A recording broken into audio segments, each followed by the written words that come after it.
এরপরে আসছি আমরা প্রশ্নে। প্রশ্নে বলেছে প্রথমটি, লীলা মজুমদারের সাম্প্রতিক পত্রিকার নাম কি? লিখবে সন্দেশ।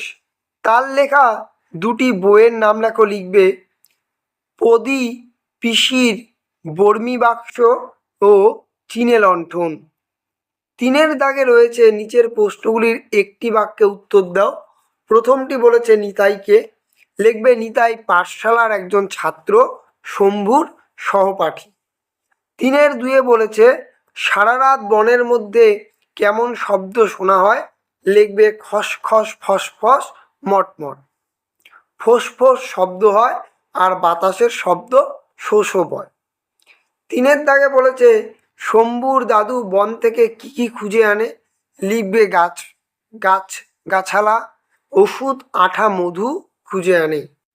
3-4 বলেছে কারা শম্ভুকে ভয় দেখিয়েছিল?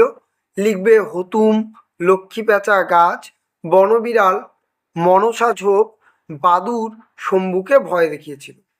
3-5 লিখবে শম্ভুর দাদুর জন্য কি আনতে গিয়েছিল? লিখবে হাড় ভাঙা পাতার লাল মধু আনতে গিয়েছিল। দাদুর পায়ে ব্যথা কোন ওষুধে সারবে? লিখবে হাত ভাঙা পাতা বেটে লাল মধুর সঙ্গে মিশিয়ে সারে যাবে। তারপরে বলেছে শূন্যস্থানগুলি তোমরা দেখে নিবে। 5 দাগে বলেছে কয় স্তম্ভের সঙ্গে ক্ষয় স্তম্ভ মেলাও। এখানে করে দেওয়া আছে, দেখে নেবে। তারপরে বলেছে ঝুড়ি থেকে শব্দ নিয়ে বেছে লেখো। এটাও আমি উত্তর এখানে করে দিয়েছি।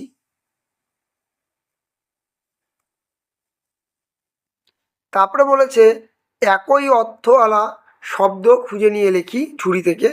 এটাও করে দেওয়া আছে। এখানে বলেছে বিপরীত শব্দ লিখো এবং তা দিয়ে বাক্য রচনা করো। বাক্য রচনাগুলো নিজের মতো করবার চেষ্টা করবে। ভুল বর্ণগুলির এবং ঠিক বর্ণগুলি কোথায় হবে রাইট চিহ্ন দাও। পুরো বক্সটি এখানে করে দেওয়া আছে। এবং বলেছে পাঠ্য থেকে ধনাত্মক শব্দগুলি খুঁজে নিয়ে তার একটি তালিকা তৈরি করো, যেমন খসখস, ফসফস, মটমট। তারপরে বলেছে বাক্য বাড়াও, আমি নেব, কি নেব, এভাবে করে দেওয়া হলো।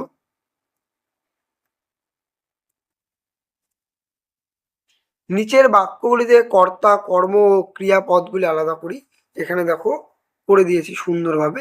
তোমরা একটি সুবিধার্থের জন্যে খাতার মধ্যে লিখে রাখবে। এবং এখানে চিত্রগুলিকে সুন্দরভাবে দেখো দেওয়া আছে, এটা করে দেওয়া আছে।